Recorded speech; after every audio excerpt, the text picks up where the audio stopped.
Saya sering dipukul, dicaci, diapain. Saya nggak pernah, jujur saya menyebut suami saya dulu pejabat. Saya ini sekarang menjadi anak Tuhan Yesus, menjadi murid Tuhan Yesus. Ya sudah, itu sebagai harga mati buat saya percaya Yesus.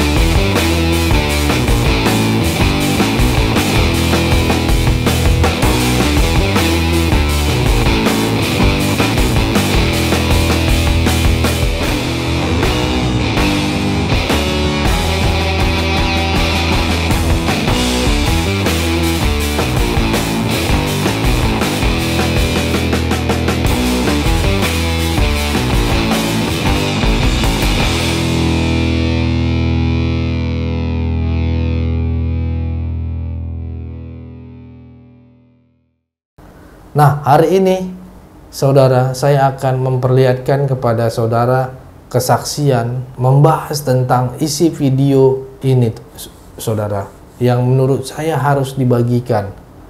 Biarlah ini juga menolong saudara sekalian, membangun iman saudara sekalian untuk tetap percaya kepada Yesus Juru Selamat. Tetap teguh kepada Yesus Kristus. Dan sebelum kita melihat tayangan ini, saudara, mari kita berdoa. Bapa, di dalam nama Tuhan Yesus, kami minta anugerah. Tuhan, kami minta Roh Kudus-Mu bekerja untuk tayangan-tayangan kesaksian ini, dan dari video ini bisa menjadi berkat bagi saudara-saudara kami seiman dimanapun berada saat ini. Biarlah mereka yang lemah imannya Engkau kuatkan, Tuhan, melalui kesaksian yang diberkati ini, Tuhan. Biarlah ini membawa jiwa-jiwa untuk mengakui Engkau sebagai Juru Selamat. Biarlah malaikat-Mu menjamah orang-orang yang nonton, dan Tuhan izinkan untuk dijamah oleh Tuhan Yesus sendiri.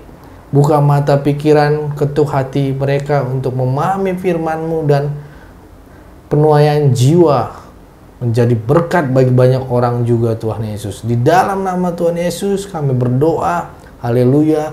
Amin. Saudara, jangan lupa untuk men-share, membagikan video-video di gereja YouTube, dan saudara sudah mengambil bagian dari pemberitaan firman Tuhan, menyaksikan kabar baik kepada dunia, khususnya saudara seiman. Selamat menyaksikan, saudaraku. Mari kita saksikan cuplikan berikut ini. Salam kepada seluruh para pendengar dan mungkin menikmati acara malam hari ini, yaitu tentang pengalaman saya mengenal Tuhan Yesus. Sebelum saya menyampaikan sebuah kesaksian tentang histori saya mengikut Tuhan Yesus, saya mengenalkan diri saya. Saya, panggilan nama saya Ibu AC. Pada malam hari ini sangat saya bersyukur dan berterima kasih telah dipercayakan untuk diberikan sebuah ruang waktu untuk menyaksikan bagaimana saya awal mengenal Tuhan Yesus.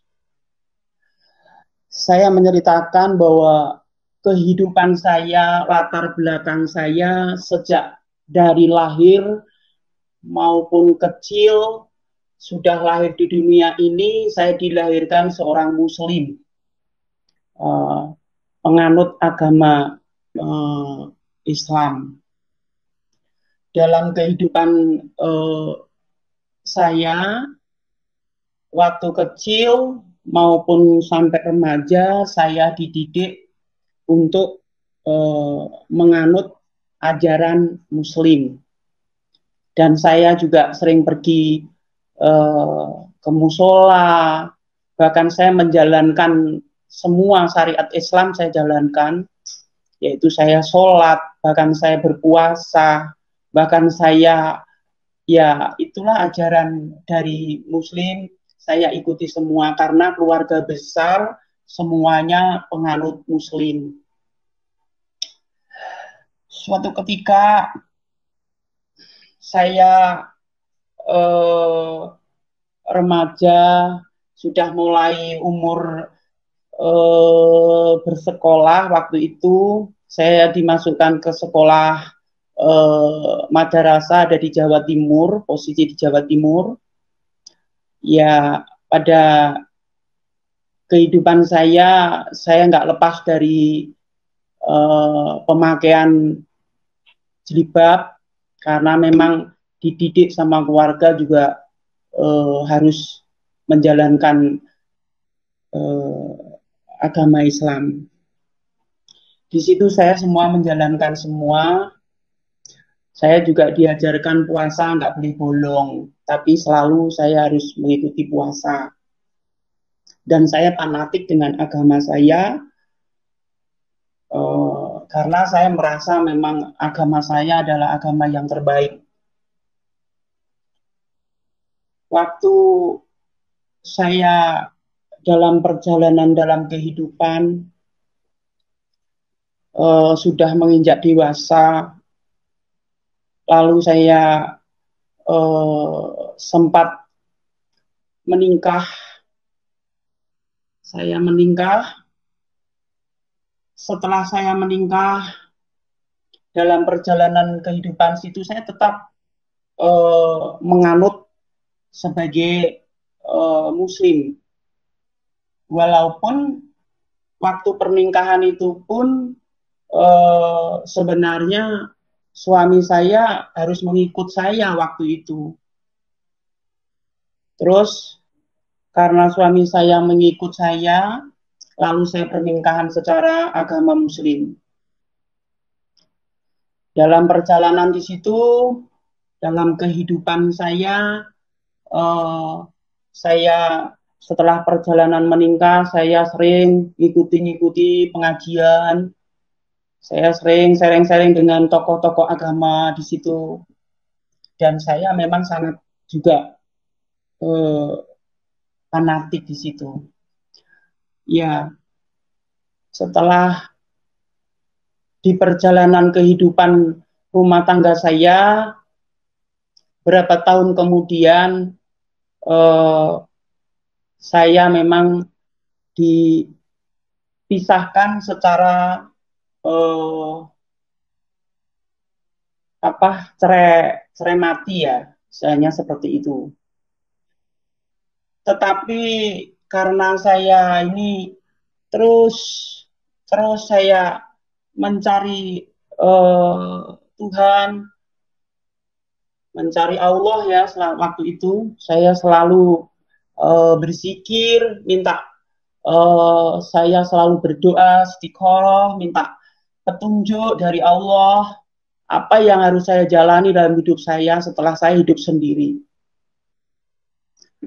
Dalam perjalanan di situ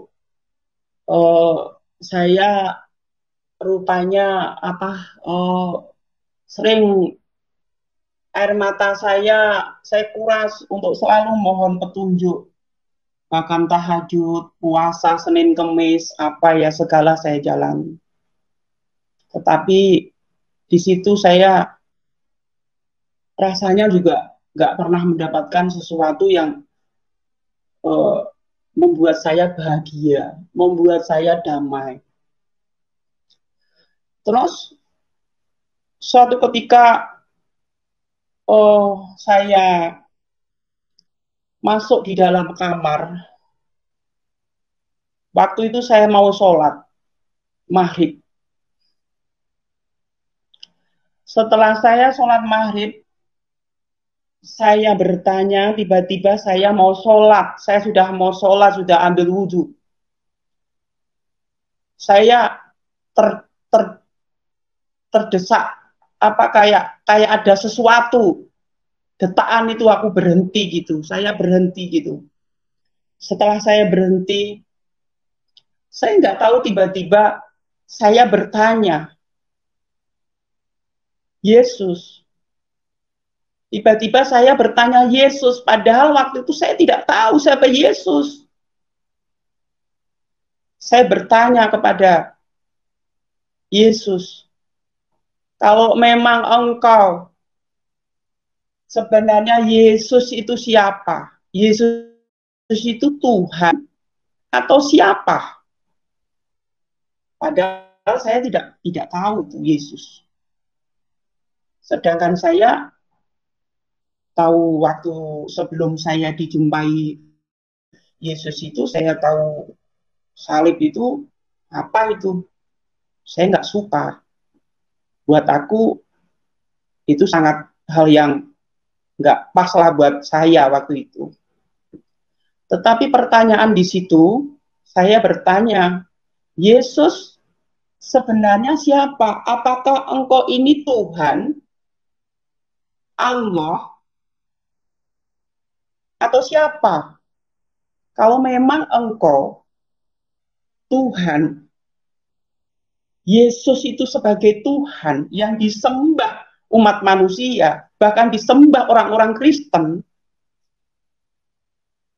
tampakkan sore hari ini juga tampakkan dirimu.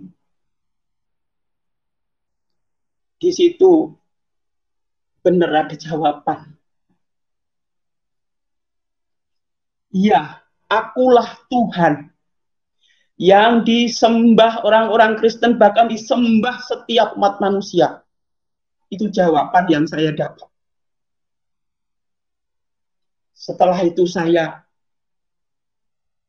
diam, merenung, bener enggak.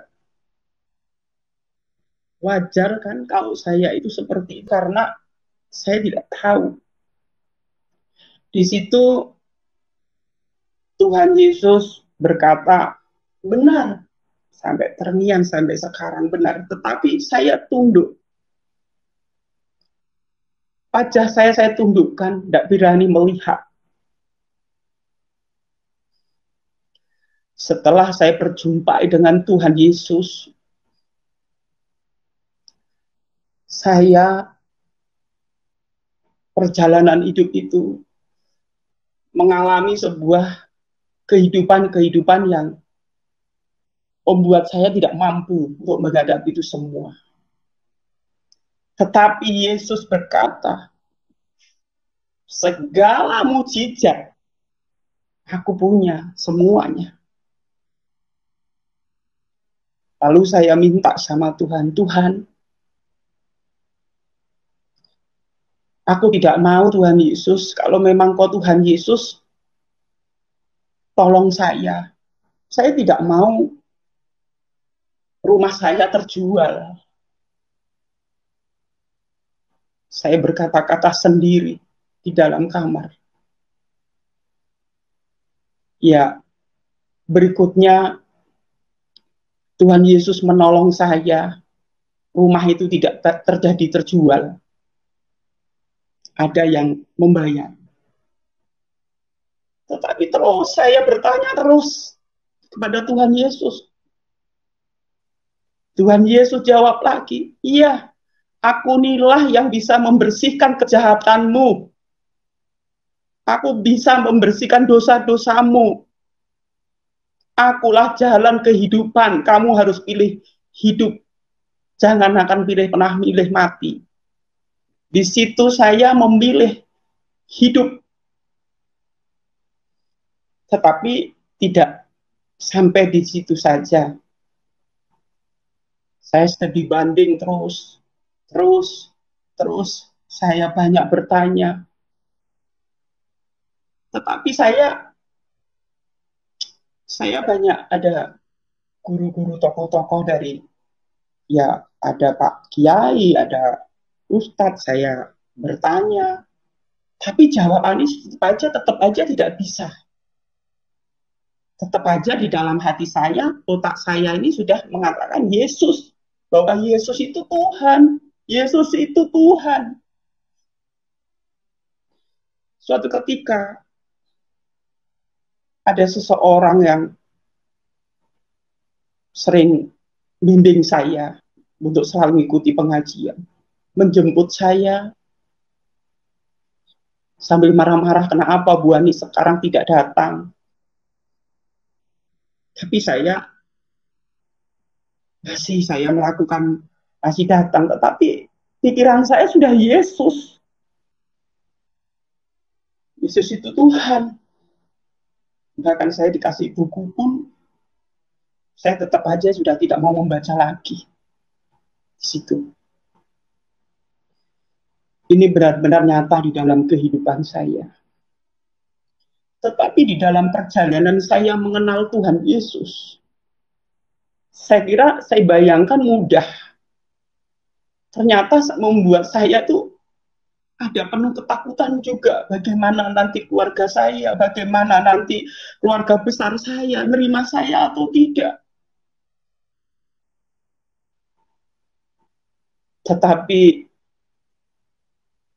warga saya bertanya, apa agama kamu? Apakah kamu masih sembahyang, masih sholat? Saya berkata masih. Padahal saya sudah tidak. Karena KTP saya masih muslim.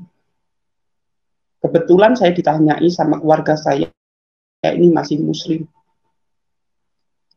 Di situ rupanya juga keluarga saya semua mengatakan saya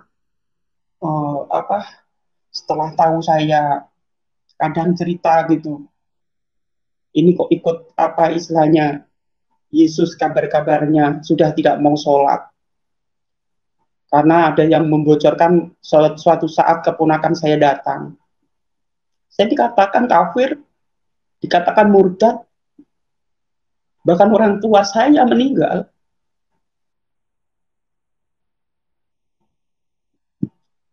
karena saya orang kafir. Saya nggak diizinkan melihat. Ya sudah, saya nggak apa-apa. Saya berangkat. Saya disuruh pergi ke makam orang tua saya. Disuruh saya berdoa. Saya duduk saja, tapi saya nggak melakukan itu. Terus keluarga saya mengatakan, orang tua kamu menangis karena kamu murtad. Di perjalanan di situ saya secara sembunyi terus. Rupanya juga tidak bisa. Setiap ada keluarga saya masih ngikutin sholat, masih mengikutin, tetapi tetap saja nggak bisa. Masih suruh ikut pengajian nggak bisa. Di situ. Terus suatu ketika dalam perjalanan saya mengikut Tuhan Yesus, saya banyak mengalami sebuah kejadian-kejadian di dalam kehidupan saya pribadi. Saya bilang, kok begini ya mengikut Tuhan Yesus. Tetapi karena Tuhan Yesus itu mengatakan, ada suara mengatakan bahwa itulah yang menyediakan kehidupan yang kekal, tidak ada Tuhan lain. Itu terngiang terus dalam pendengaran saya. Karena waktu saya mengalami sakit, terutama yaitu karena saya dulu kan ada anak saya 3, kebetulan yang terserang penyakit itu anak saya ketiga. Tetapi saya ingat bahwa Tuhan Yesus itu punya mujizat. Pasti mujizatnya diberikan kepada saya untuk saya lebih supaya percaya kepada Tuhan Yesus. Di situ anak saya juga sering diizinkan sakit penyakit, yaitu apa, 1 minggu sekali masuk rumah sakit, 1 minggu sekali masuk rumah sakit. Tetapi di situ Tuhan juga selalu memberikan pertolongannya. Tuhan Yesus selalu memberikan mujizat kesembuhan. Karena Tuhan Yesus sendiri, segala penderitaanmu dan penyakitmu eh, tidak ada lagi. Karena sudah ditanggung, sudah diselesaikan Tuhan Yesus. Jadi saya tidak ada yang membimbing, tetapi selalu berbicara terus sama Tuhan Yesus. Tuhan Yesus selalu menjawab. Di situ saya juga tidak pernah istilahnya belajar bagaimana, enggak. Saya selalu berbicara terus. Tetapi Tuhan Yesus selalu memberikan suara terus di situ. Terus waktu anak saya mengalami sakit yang terakhir, yang pendarahan hidung itu, dikatakan tumor, saya berseru-seru kepada Tuhan Yesus. Nyatakan mujizatmu Tuhan, beri aku satu mujizat bahwa anak saya tidak akan kena yang dikatakan diagnosa tumor, tidak akan kena. Di situ Tuhan Yesus berkata seperti ini, aku akan memberikan pertolongan buat anak kamu. Jangan takut ibu. Ya di situ bersyukur, puji Tuhan, Tuhan nyatakan bahwa anak saya setelah di lab, darahnya, diambil darahnya, dites, nggak ada satupun penyakit. Itu hanya sebuah kayak ingus. Padahal sudah jelas dokter mengatakan itu kena tumor, tetapi dikatakan itu jinak atau ganas. Karena sudah parah banget. Di situ waktu mau dioperasi ini pun sebenarnya uang nggak ada, tetapi Tuhan Yesus sediakan uang, berikan jalan keluar. Itu mujizat yang saya alami. Karena benar-benar saya merasa sebagai ibu melihat anak saya sakit-sakit seperti itu, saya merasa khawatir. Tetapi karena ada Yesus, saya tidak khawatir karena Yesus menolong. Nah, perjalanan dalam kehidupan saya tidak begitu saja mengalami sebuah cobaan lagi. Suatu ketika, karena saya hidup sendiri, suatu ketika saya punya suami. Saya punya suami saya berkata, katanya mau bersama-sama kenal Yesus. Saya karena iman saya Yesus, walaupun saya memang belum istilahnya rajin ke gereja, tetapi aku sama suami itu perjanjiannya katanya mau sama-sama ke gereja, sama-sama istilahnya percaya sama Tuhan Yesus. Saya percaya apa yang diucapkan di situ. Dalam perjalanan kehidupan rumah tangga saya tidak sesuai apa yang pernah diucapkan oleh suami saya. Di situ saya banyak tekanan, banyak cacian, bahkan kalau kamu nggak mau kembali, malah justru mau menarik saya kembali ke habitat sebelumnya, maksudnya kembali ke yang lama. Tapi perasaan saya tetap nggak bisa. Saya nggak bisa. Tetapi karena suami ini memang sudah istilahnya saya nggak tahu jadi berubah. Saya sering dipukul, dicaci, diapain. Saya nggak pernah, jujur saya menyebut suami saya dulu pejabat. Saya nggak perlu saya menyebutkan pejabat apa dan di mana. Tetapi suami saya dulu pejabat. Karena suami saya memperlakukan seperti itu, bahkan dia sampai selingkuh, punya anak. Bahkan saya dilaporin pimpinannya bahwa saya itu katanya murtad. karena berpindah agama. Padahal dia sendiri sudah tahu kenapa harus memperlakukan seperti itu kepada saya. Suatu ketika saya mengadu sama keluarga saya, sebenarnya kenapa kehidupan rumah tangga kamu? Ya aman-aman saja gitu. Ternyata benar-benar saya merasa benar-benar tersiksa. Tetapi saya ingat bahwa Yesus tidak pernah, janjinya tidak pernah meninggalkan saya. Yesus selalu membela saya. Di sini suatu ketika Tuhan Yesus memberikan suara kepada saya. Memberikan suara kepada saya, mengatakan bahwa suamimu selingkuh. Itu Tuhan Yesus sendiri yang memberikan jawaban, selingkuh. Saya minta, lalu karena seorang pejabat, saya minta pengadilan yang saya jalani karena memang beliau ini seorang pegawai, saya mencari keadilan. Tetapi apa yang dikata? Saya dinasihatin.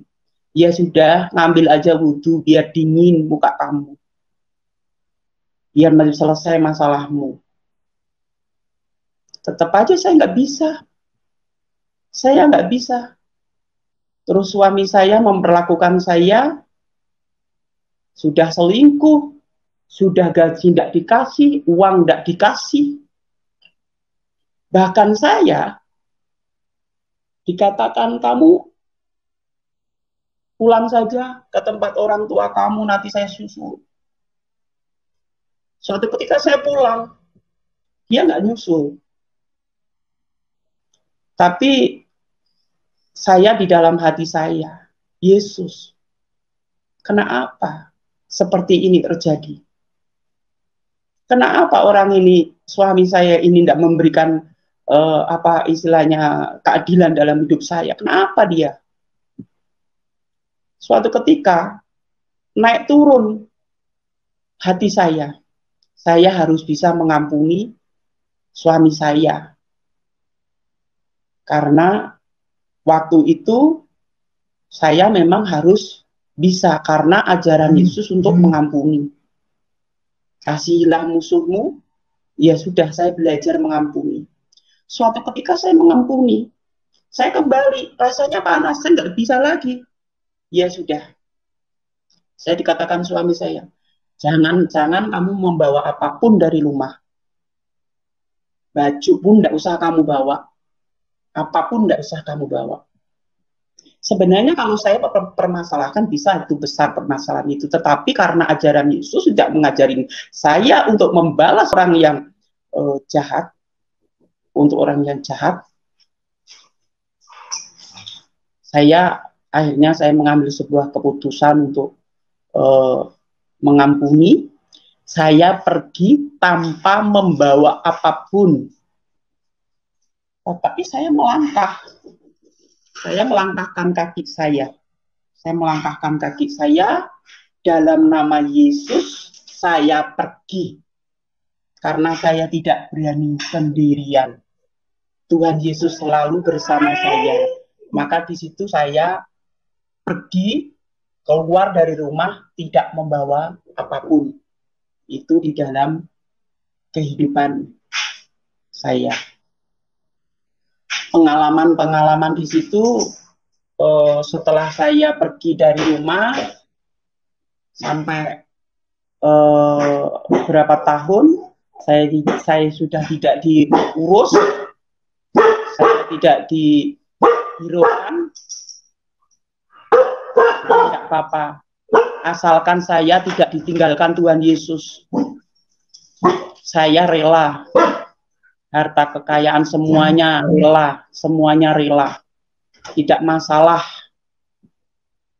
Yang terpenting adalah Yesus jangan meninggalkan saya, karena Yesus menjanjikan saya hidup yang kekal. Jadi kelak saya mendapatkan upah di surga. Di situ dalam perjalanan saya, di situ saya mengalami sebuah, walaupun saya pergi nggak membawa apa-apa, nggak membawa uang seesen pun waktu itu, tetapi saya damai karena saya bisa, saya berseru kepada Tuhan Yesus, Tuhan, saya percaya Tuhan mampu untuk menghapus kesedihan saya. Tuhan Yesus mampu untuk menghapus air mata saya. Kalau ini memang jalan yang terbaik buat saya, jangan biarkan aku untuk bersedih. Jangan biarkan aku untuk mengeluarkan air mata untuk memikirkan suami saya ini. Disitulah Tuhan Yesus menjamah saya, memberikan kelegaan, dan saya bisa mampu kuat berdiri sampai saat ini. Tetapi tidak begitu saja saya menghadapi satu masalah bersama Yesus. Jadi saya menceritakan tentang perbuatan Yesus yang sudah dinyatakan di dalam kehidupan saya. Suatu ketika saya diizinkan sakit yang mungkin hampir meninggal. Kata dokter, saya sakitnya tidak bisa disembuhkan karena ada virus masuk di dalam liver saya. Tetapi Tuhan Yesus, waktu saya menghadapi sakit penyakit, saya dimasukkan rumah sakit.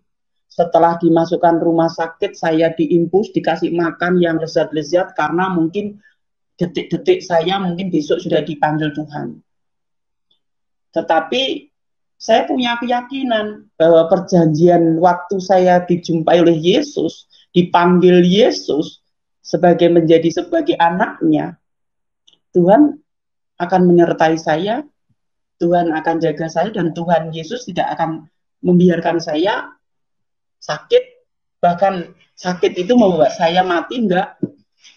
Setelah saya dari rumah sakit itu, karena sudah 1 minggu nggak ada perkembangan, saya sakit, sudah parah, lalu saya buat pernyataan sama dokter, dok, saya mau pulang, paksa, saya cabut impus-impus saya, lalu saya pulang ke rumah. Loh Bu, jangan pulang, nanti kejadian apa-apa, nggak apa-apa, saya siap. Saya melangkah dalam nama Yesus, pulang, karena penyakit saya sudah diobatin. Mungkin ada yang ngobatin dukun-dukun pun ada yang ngobatin saya, tapi ada orang di sekitarnya lah mungkin kenal sama saya biar saya kata sembuh, malah justru nggak sembuh, malah dukunnya sakit, katanya nggak mampu mengobatin saya katanya. Setelah saya pulang, saya minta pernyataan pulang di rumah, saya berdoa kepada Tuhan Yesus, saya masuk kamar, Tuhan Yesus, aku kan percaya sama Tuhan Yesus, sudah percaya. Masa saya setiap hari minum obat? Kata Tuhan Yesus bilang, suara, buang obat kamu ke sampah, buat apa kamu minum obat? Ini bener. Saya bilang begitu sama Tuhan. Rupanya air dan obat itu, jadi tangan kiri saya gelas, tangan kanan saya obat. Terus saya buang ke sampah, saya besoknya lab ke dokter lagi, dokter bilang, loh, kok tidak ada apa-apanya, sudah sembuh. Iya, saya disembuhkan Gusti Yesus. Wah, luar biasa ya Bu Ani. Gitu. Dokternya sekarang masih hidup. Terus di situ puji Tuhan, itu benar-benar mujizat Tuhan. Terus berikutnya saya menyaksikan tentang perjalanan kehidupan saya. Tiba-tiba pagi saya juga jalan-jalan 3 jam, saya nggak sadarkan diri.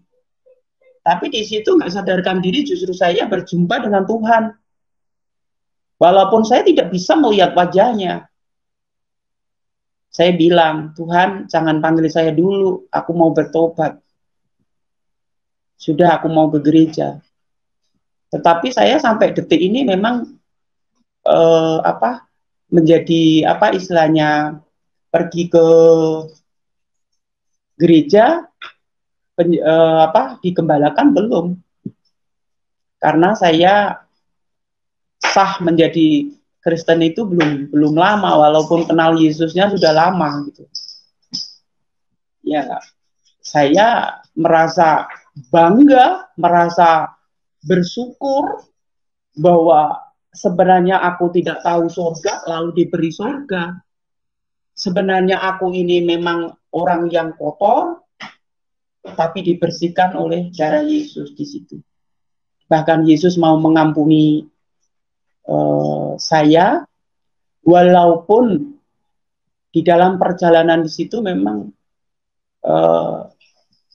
ada sebuah guncangan-guncangan, tetapi yang membuat saya bertahan kehidupan yang kekal, pengampunan dosa, akulah jalan kehidupan dan kebenaran.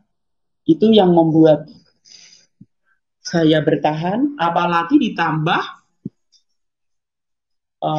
melihat kesaksian guru besar, yaitu Bapak Ibrahim, Sapudin Ibrahim, yang membuat saya semakin kuat. Karena memang Tuhan Yesus itu bahwa hidup ini harus benar-benar memang punya pegangan gitu. Ya, kamu harus, istilahnya, waktu saya melihat kesaksian itu, sudahlah, segera saya mengganti identitas saya. Bahkan saya berani istilahnya, kelak saya harus berani pengakuan bahwa saya ini sekarang menjadi anak Tuhan Yesus, menjadi murid Tuhan Yesus. Ya sudah, itu sebagai harga mati buat saya percaya Yesus. Jadi rasanya itu dibanding istilahnya saya menjalani sebuah kehidupan bersama Yesus, walaupun banyak suatu kehidupan masalah, tetapi rasanya ringan karena Yesus yang menanggung semuanya. Dan saya juga bersyukur juga mujizat Tuhan telah terjadi lagi di dalam kehidupan saya, yaitu suatu ketika Tuhan itu selalu memberikan jalan keluar buat saya di saat saya memerlukan, membutuhkan. Selalu Tuhan diberikan sebuah jawaban gitu. Jadi selama saya mengiring Tuhan Yesus, walaupun secara diam, hati saya selalu berbicara terus sama Tuhan. Saya ingin selalu melekat sama Tuhan, lekatkan Tuhan hati saya untuk selalu rindu bersekutu, karena memang aku menjadi murid Yesus harus bersekutu sama Yesus. Karena jujur saja itu suatu kebanggaan dalam kehidupan saya memiliki Yesus, yang Yesus itu Tuhan, Yesus itu memang hidup. Hanya Yesuslah yang menjadi pegangan hidup saya sampai detik ini. Itulah kesaksian saya. Terima kasih, jangan lupa bagikan video ini biar nama Tuhan Yesus terus dimuliakan. Bagikan video ini ke grup-grup WhatsApp dan grup-grup Facebook dan semua media sosial biar nama Tuhan Yesus dipermuliakan. Mari kita sama-sama mewarnai media sosial ini dengan memuliakan nama Tuhan Yesus. Saya juga menyarankan saudara yang nonton jangan lupa klik tombol subscribe yang berwarna merah untuk meningkatkan channel ini dan memberi semangat buat kami. Dukung doa buat kami juga, buat saya khususnya, biar roh-roh jahat, roh-roh yang tidak daripada Tuhan semuanya dimusnahkan. Dukung doa buat kami dan maupun tim channel Gereja YouTube ini. Terima kasih buat kesetiaannya dan juga berkatnya, dukungannya selama ini. Biarlah kami bisa terus menjadi perkenanan Tuhan. Terima kasih. Tuhan Yesus memberkati kita semua. God bless.